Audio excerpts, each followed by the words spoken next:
In today's news, the Minister of Agriculture, John Steenhuisen, says an investigation into a R500 million project at Onderstepoort Biological Products is now with the Special Investigation Unit.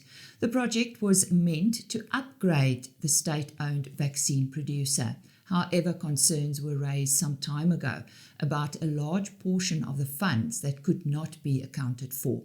Steenhuisen says a significant amount of money appears to be missing, and a forensic investigation was launched into the issue.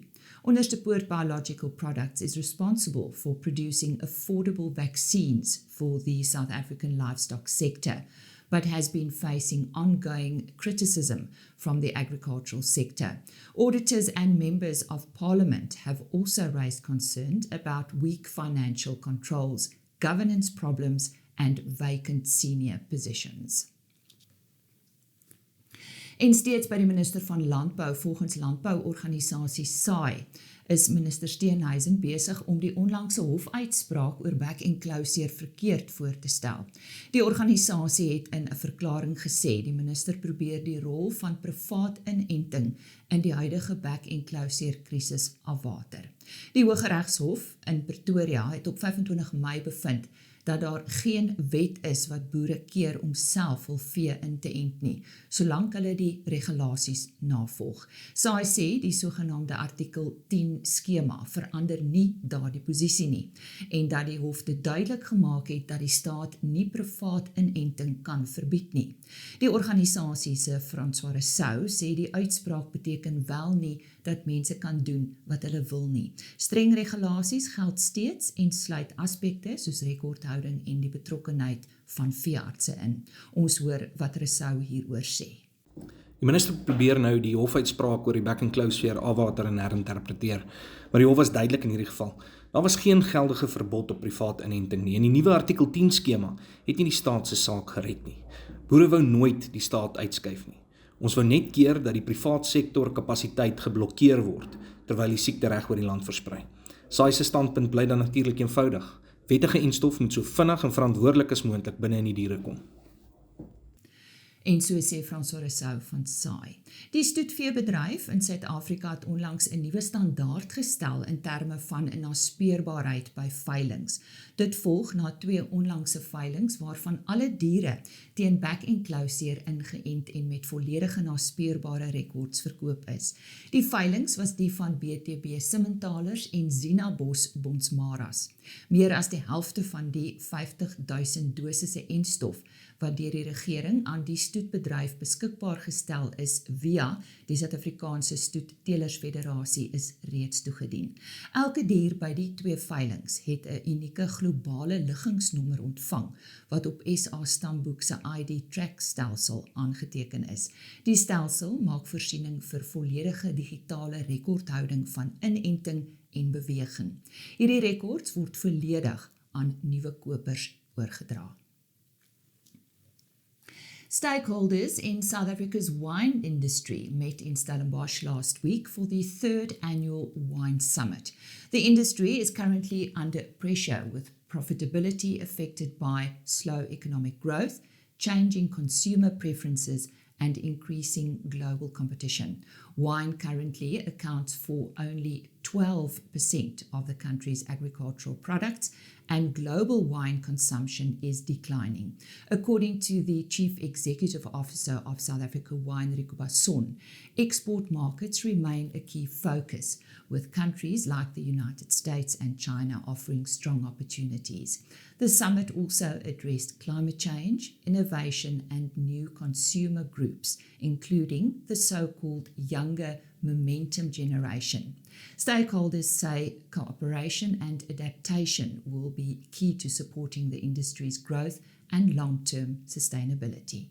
Severe storms and flooding in the Western and Eastern Cape have caused significant damage to South Africa's fruit industry. According to preliminary figures from Hortgrow, losses and damage could amount to around 6.3 billion rand. This represents about 26% of the total value of the palm and stone fruit industry, which is estimated at more than 24 billion rand. More than 75 hectares of agricultural land were destroyed, while about 150 hectares of orchards were damaged or lost. Around 6,700 jobs could also be at risk. Damage to dams, roads, and electricity infrastructure is slowing down recovery efforts and could also impact the next production season. The industry is calling on authorities to urgently repair infrastructure to limit further losses. Meanwhile, the South African table grape industry body Saai has renewed its calls for the continued support of flood-affected communities. Floods have caused extensive damage across the Berg River, Hex River and Olifants River table grape regions. The Western Cape produces 60% of South Africa's table grape crop, with the 3 affected regions employing approximately 58,000 permanent and seasonal workers. The organization's CEO, Misha Peterson, has welcomed the provincial government's relief efforts, but say the floods have highlighted the need for long-term planning and climate resilience measures. She also called on private businesses and individuals to donate essential household items to assist affected households. Saati's transformation manager, Wilton September, is in charge of the donation efforts and can be contacted at email wilton@satgi.co.za. The South African government has approved the introduction of bird flu vaccines for the poultry industry after Minister Steenhuisen moved to amend animal disease regulations to allow for this step. Industry has until now relied mainly on the culling of infected flocks to stop the spread of the disease. The department will amend the relevant regulations or issue a formal Section 9 control measure to create a legal framework for the use of the vaccine. Recent bird flu outbreaks have led to the large-scale culling of chickens, disrupting egg and meat supply and pushing up prices. Government says the vaccine will form part of a broader biosecurity strategy and will be used in accordance with strict control measures. The poultry industry has welcomed the decision, saying it could help protect jobs, stabilize production and improve food security. China het sy invoerheffing op Suid-Afrikaanse rooibos met ingang van 1 Mei geskrap. Die stap skep nuwe uitvoergeleenthede vir die bedryf.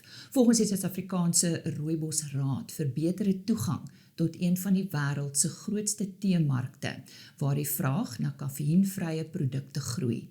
Invoertariewe was reeds voorheen verlaag na ongeveer 6% en word nou heeltemal geskrap. Dit maak rooibos meer mededingend in China, maar die organisasie meen groei sal steeds afhang van bemarking, verbruikersbewustheid en verspreidingsnetwerke. Die rooibosbedryf fokus nou daarop om vraag te bou en nuwe markte te ontwikkel, met die potensiaal om uitvoere, werk en inkomste in veral die Cederbergstreek te ondersteun. En die Suid-Afrikaanse Jagters en Wildbewaringsvereniging, oftewel SA Jagters, het die konstitusionele hof gevra om 'n omstrede definisie van die woord dierewelstand te skrap. Die definisie verskyn in die Wet op Nasionale Omgewingsbestuur Biodiversiteit, of ook bekend as die NEMBA-wet. Die saak is op 26 Mei aangehoor. SA Jagters het aangevoer dat die definisie te vaag en onwerkbaar is en gevolglik regsonsekerheid skep. Die organisasie sê ook dat behoorlike konsultasie en openbare deelname nie plaasgevind het toe die definisie gewysig was nie. Die definisie verwys onder meer na diere se geestelike gesondheid, wat nie objektief by wilde diere gemeet kan word nie. Die staat het nie die aansoek teëgestaan nie en die konstitusionele hof se uitspraak word nou afgewag. Die jaarlikse Desert Beef slagoskompetisie by die Plaas Koras abattoir in Appington het weer groot belangstelling gelok. Die abattoir se slaglamkompetisie is op 28 Mei aangebied en die wenners is op 30 Mei bekendgemaak. Die wenner in die enkelkarkas afdeling was Kobus Marits met 'n punt van 98,73%. Marits het ook die reserve enkelkarkas afdeling gewen met Paul Loots wat die groepkarkas afdeling gewen het. Die wenner in vanjaar se super os afdeling was Jacques Page se Brangus karkas wat 'n punt van net meer as 94% gekry het. Die reserve super os wenner was 'n Santa Gertrudis karkas van LW van Saai. By die slagosse het 'n Bonsmara karkas van Flippie van Skalkwyk met die louere weggestap en die reserve slagos wenner was 'n Santa Gertrudis kruising van Hugo van Wyk. En dit is dan vandag se nuus.